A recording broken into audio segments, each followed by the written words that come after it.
अब अगर हम क्वेश्चन नंबर 3 की तरफ जाएं, मेरा बोर्ड थोड़ा सा छोटा तो शायद थोड़े से ना मैसी सा लगे, लेकिन आई होप आपको समझ आ जाएगी। ठीक है।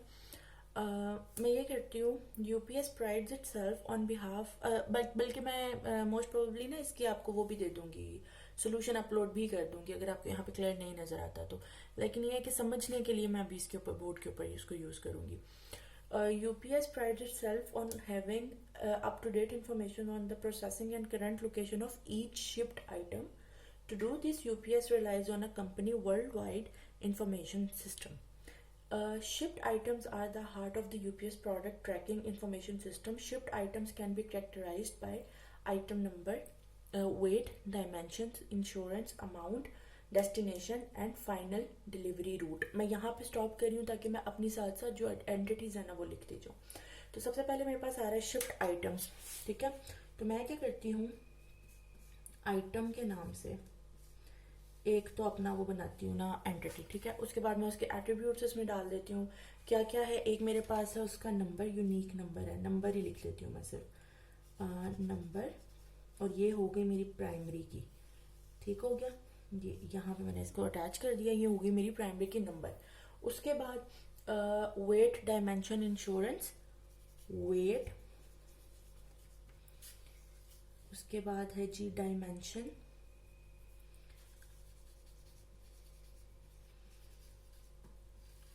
और उसके बाद है इंश्योरेंस। इसके अलावा मेरे पास इसका है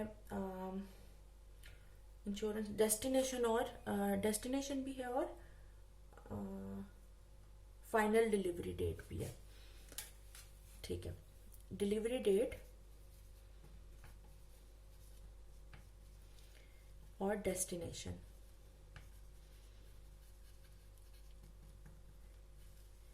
ये दो जो थे मेरे एट्रीब्यूट्स हैं, ये अब एट्रीब्यूट्स मैं अटैच कर रही हूँ। ठीक है।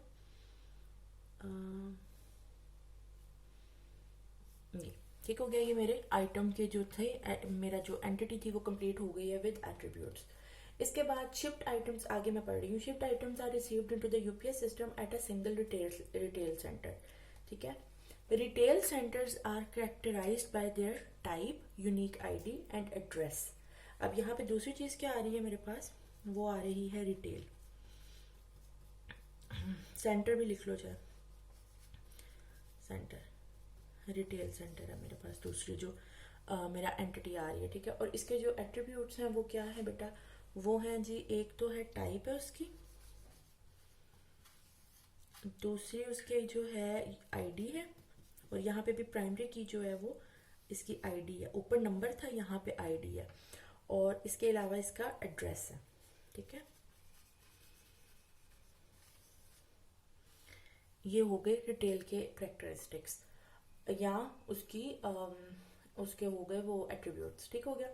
इसके बाद शिफ्ट आइटम्स में make their way to the destination via one और more standard UPS transport events. ठीक है। दूसरी चीज ये, मसलन फ्लाइट है, ट्रक है, डिलीवरी है, कौन सा ट्रांसपोर्टेशन वाला मोड यूज हो रहा है ना, उसको ट्रांसपोर्टेशन इवेंट कह रहे हैं। These transportation events are characterised as, अच्छा मैं एक चीज कह रही हूँ, मैं यहाँ से ना चलो यहीं ऐसे ही रहने देते हैं। इवेंट, यहाँ पे मैंने लिखा इवेंट। ठीक है। और एक छोटा सा काम मैं ये कर रही हूँ कि यहाँ से इंश्योरेंस और डायमेंशन हटा के ना मैं थोड़ा सा इधर करने लगी हूँ ताकि आप लोगों को ना वो नजर क्लियरली आए। डायमेंशन था और अमाउंट थी, शायद इंश्योरेंस अमाउंट थी ना, तो ये मैंने इधर कर लिया ताकि मैं रिलेशनशिप्स आराम से बना सकूं। तो जो मेरे पास इवेंट था, इवेंट के मेरे पास क्या क्या करेक्टरिस्टिक्स थे या एट्रीब्यूट्स थे, एक तो मेरे पास शेड्यूल नंबर था या स्केड्यूल नंबर था,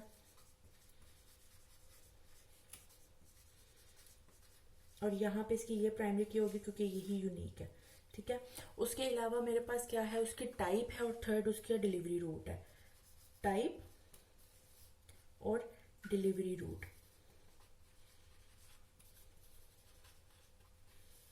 ये एट्रीब्यूट्स हैं बच्चों मेरे पास इवेंट के। ठीक है।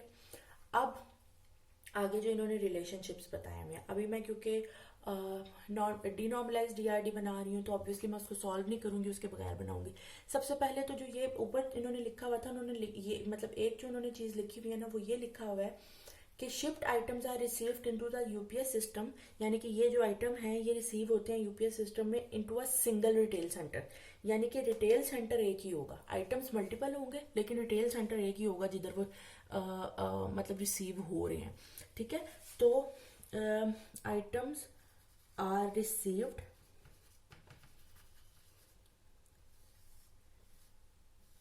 ये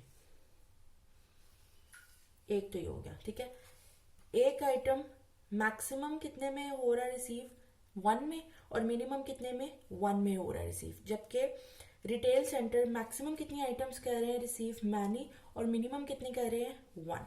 ठीक हो गया, बस यहां तक हमारा काम हो गया। अच्छा, एक और चीज जो बहुत इंपॉर्टेंट है, डीनॉर्मलाइज डीआरडी में आप कीज एक्सचेंज नहीं करते, कीज हमेशा आप नॉर्मलाइज डीआरडी में एक्सचेंज करते हो। ठीक है, ये बात याद रखना।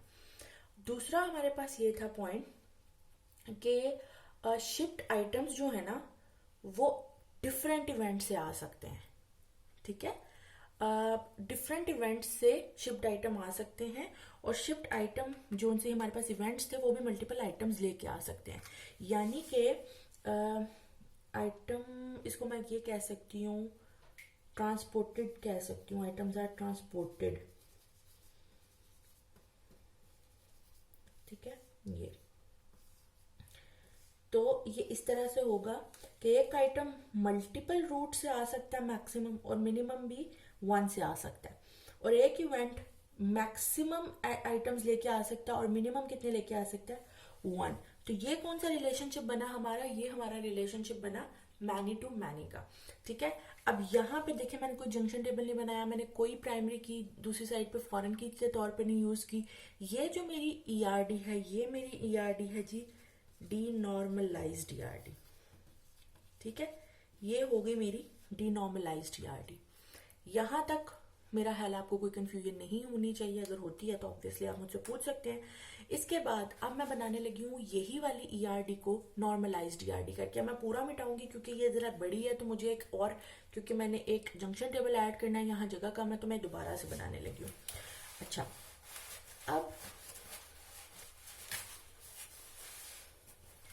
अब मैं आती हूँ जी इसी टेबल को या इसी चीज को नॉर्मलाइज्ड ईआरडी बनाने की तरफ।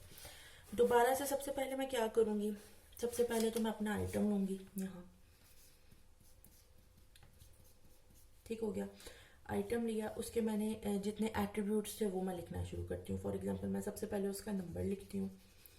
ठीक है, ये मेरी प्राइमरी की है, इसको मैंने यहाँ अटैच कर दिया। उसके बाद जो है मेरे पास है वेट है इसका, फिर उसके अलावा मेरे पास है जी इसकी डायमेंशन,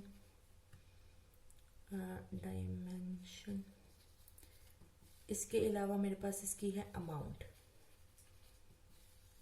ठीक हो गया, इसके अलावा मेरे पास है delivery route, sorry delivery date है। ठीक हो गया, ये मेरे पास जो है आइटम के जो है एक दो और एक डेस्टिनेशन भी है।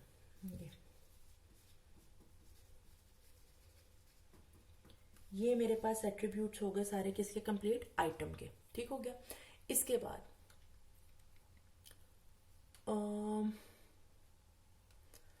अच्छा, इसके बाद क्या है